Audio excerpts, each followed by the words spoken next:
Hola a todas y todos. Ecos del pasado, voces del presente. La historia de la educación nos habla ahora. Así es como mi compañero Jader Ocampo y quien les habla, Berta Cristina Ojeda, como maestrantes de la Corporación Universitaria Iberoamericana, hemos titulado a este primer podcast que tiene como objetivo no solo comprender la evolución de la educación en Colombia desde una perspectiva histórica y pedagógica, sino reflexionar sobre cómo los desarrollos educativos, pedagógicos e históricos influyen y cuestionan las prácticas educativas actuales. Estimados educadores, estudiantes de pedagogía y demás interesados en la historia de la educación en Colombia, les invitamos a seguir uno a uno de los segmentos de análisis y reflexión de este podcast.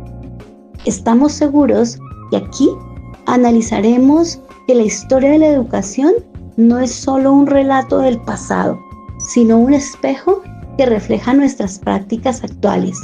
Asimismo, comprenderemos que los ecos de las ideas pedagógicas históricas siguen resonando y retiñendo en nuestras aulas hoy. Sin embargo, esas miradas retrospectivas nos permiten también vislumbrar nuevas perspectivas desde las pedagogías críticas y transformadoras, que van más allá de la simple transmisión de conocimientos. Y tal como nos deja el legado Paulo Freire, trascienden las aulas y se convierten en un camino que conducen a la transformación social.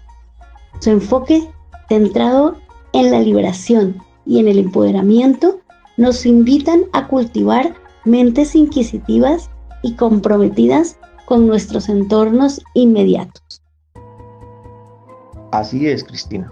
Hablar de educación siempre nos lleva a reconocer su complejidad y amplitud. Es un campo que toca múltiples dimensiones de la vida social, cultural y política de nuestro país.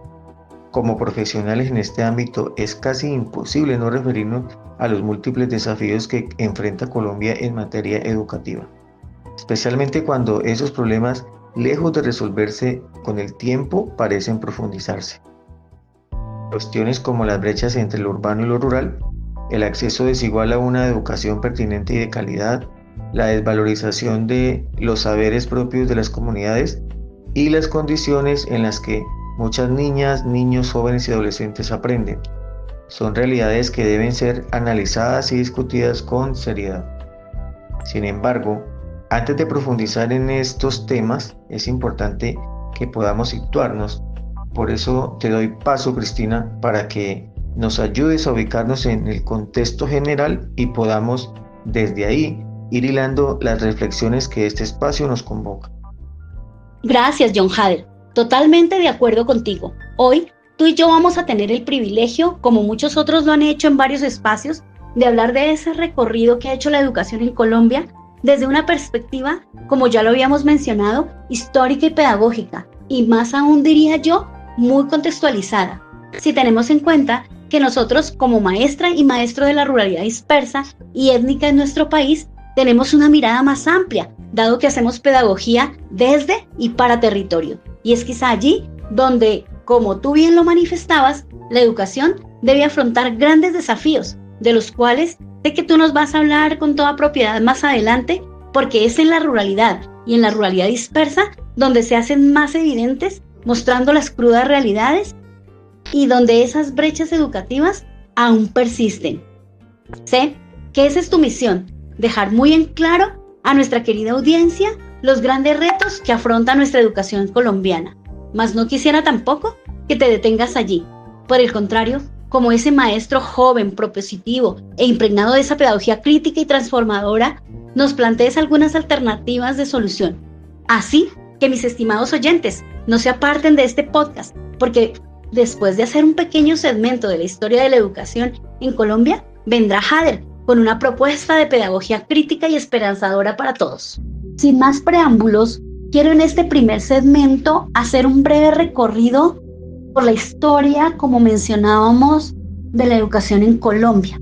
Pero puestos la mirada en dos épocas cruciales de nuestro país, la época colonial y la época del siglo XX y XXI, solo para señalar algunos aspectos relevantes que hoy siguen siendo tema de discusión en el ámbito educativo. Me refiero precisamente al privilegio que siempre han tenido algunos pocos para acceder a la educación en Colombia, y esto no ha cambiado radicalmente con el tiempo en nuestro país.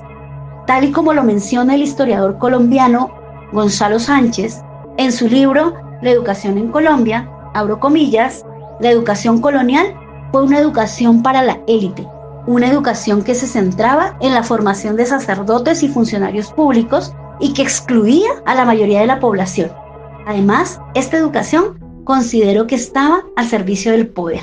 Aquí valdría la pena preguntarse, en Colombia, hoy en día, nuestras niñas, niños, jóvenes y adolescentes tienen el acceso a esa educación en igualdad de oportunidades a los diferentes niveles de educación, ¿o sigue siendo un privilegio para algunos? Y más aún, ¿la educación sigue estando al servicio del poder? Como lo menciona el educador colombiano Carlos Alberto Torres en su libro La educación en Colombia, un análisis crítico, abro comillas, la educación en Colombia ha sido históricamente un proceso de exclusión y marginación para muchos sectores de la población, cierro comillas. Y más reflexiva aún, la educadora colombiana María Teresa Uribe, quien en una entrevista reciente manifiesta, abro comillas, la educación en Colombia es un derecho que no se garantiza para todos. Hay una gran desigualdad en el acceso a la educación y esto se refleja en los resultados educativos. Cierro comillas. A lo largo de la historia, como vemos, Colombia ha enfrentado desafíos educativos profundamente arraigados. Desde la exclusión colonial hasta las reformas del siglo XX, como la Ley 39 de 1903, que prometió gratuidad y obligatoriedad, la educación, es cierto, avanzó, pero sin cerrar brechas. Tal como lo señala Carlos Alberto Torres en el mismo libro, la exclusión aún persiste. Hoy, el acceso desigual entre lo urbano y lo rural, la falta de infraestructura en zonas marginadas y la formación docente insuficiente reflejan una deuda histórica. Aunque la Constitución de 1991 consagró la educación como un derecho fundamental, el sistema aún reproduce desigualdades sociales. En el siglo XXI, nuevos retos emergen, currículos desconectados de realidades locales, deserción escolar por factores económicos y una formación que prioriza la memorización sobre el pensamiento crítico. Son algunos de esos retos. Las protestas estudiantiles como la del 2011 y 2018 han exigido mayor inversión y calidad, pero valdría preguntarse, ¿qué lecciones del pasado nos han ayudado a construir una educación más equilibrada? La historia nos ha enseñado que la inclusión no se logra con las leyes, sino con acciones concretas. Priorizar la educación rural, fortalecer la formación docente y promover pedagogías activas como la teoría crítica, y así como nos lo propone Arraya RG, que nos invita a desafiar las estructuras de poder en las aulas, integrar estas lecciones a nuestra vida cotidiana, es reconocer que una educación puede ser transformadora y que requiere no solo cobertura, sino justicia curricular y participación comunitaria. Sin embargo, a pesar de todos estos avances, la educación en Colombia sigue enfrentando importantes desafíos. Con este planteamiento de la persistente desigualdad en el acceso a la educación, al igual que la falta de recursos y muchos otros desafíos, quiero que continúes tú, Jader, que desde un comienzo nos has mostrado esos desafíos y esos retos por los que enfrenta nuestra educación colombiana. Así es, Berta Cristina, tal como lo veníamos diciendo. Hablar de educación en Colombia implica mirar con honestidad los desafíos que seguimos enfrentando, especialmente en contextos rurales, étnicos y marginados. Uno de los principales retos es la desigualdad en el acceso y la calidad educativa. Según Pérez de Hidárraga 2019, la brecha entre lo rural y lo urbano sigue siendo amplia. Hace falta infraestructura, hay poca conectividad y una alarmante escasez de formación docente pertinente y contextualizada. Además, mal remunerada. Otro gran desafío es el reconocimiento real de la diversidad. Aunque existen políticas, estrategias y programas que promueven la educación inclusiva e intercultural, como las educativas, muchas veces estas no se implementan de forma adecuada o no consideran la cosmovisión y cosmogonía de los pueblos originarios, lo cual genera tensiones y resistencias legítimas. Cristina, y no podemos dejar por fuera el impacto de la violencia estructural y el conflicto armado de la vida de miles de niñas, niños, jóvenes y adolescentes. La escuela en muchos territorios se convierte en un espacio de resistencia, pero también de vulnerabilidad. Como lo dice Vinimelis Espinosa 2010, abro comillas, para que la educación contribuya a una verdadera sociedad del conocimiento como emancipación, debe romper con las estructuras de opresión que siguen neutralizándose en aulas de nuestro país. Frente a todo esto, la pregunta, como la hemos venido repitiendo en este espacio, es cómo podemos transformar la educación para que sea realmente un derecho y no un privilegio. Bien, una de las primeras respuestas está en la pedagogía crítica. Como ya lo veníamos planteando, Freire nos enseña que educar es un acto político y que las aulas deben ser espacios de diálogo, conciencia y liberación. Siguiendo a Hirous 2013, abro comillas, necesitamos construir una pedagogía que no solo sea crítica, sino también esperanzadora. Una pedagogía que desafíe la desesperanza, que dé voz a quienes han sido históricamente silenciados. Qué importante eso, Jader. También hay que hablar de las pedagogías activas y contextualizadas.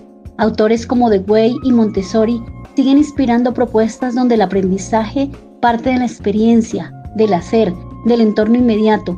Pero como diría Maldonado en el 2008, para que estas pedagogías funcionen en nuestros contextos, deben adaptarse a las realidades sociales y culturales de cada comunidad.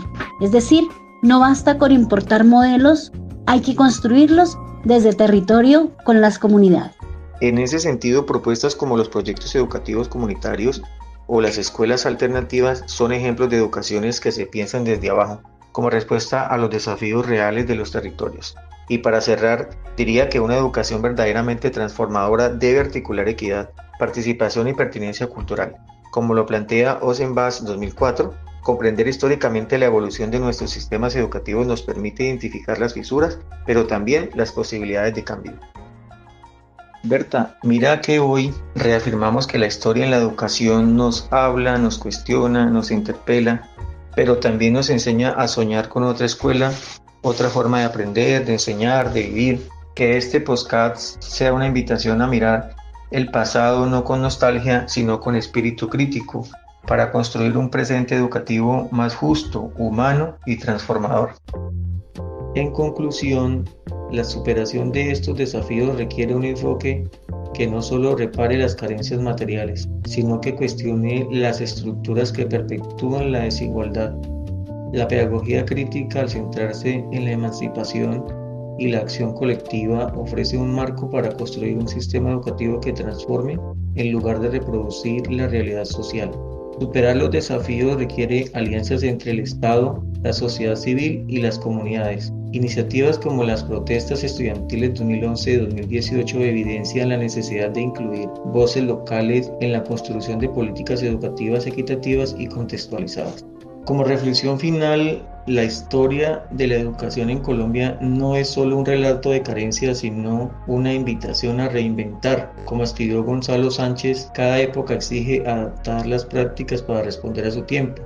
Hoy eso implica aulas donde se dialogue con la diversidad, se integren saberes locales y se cultive la capacidad de imaginar futuros más equitativos. Y para recordar, educar no es llenar mentes, sino encender luces para transformar realidades.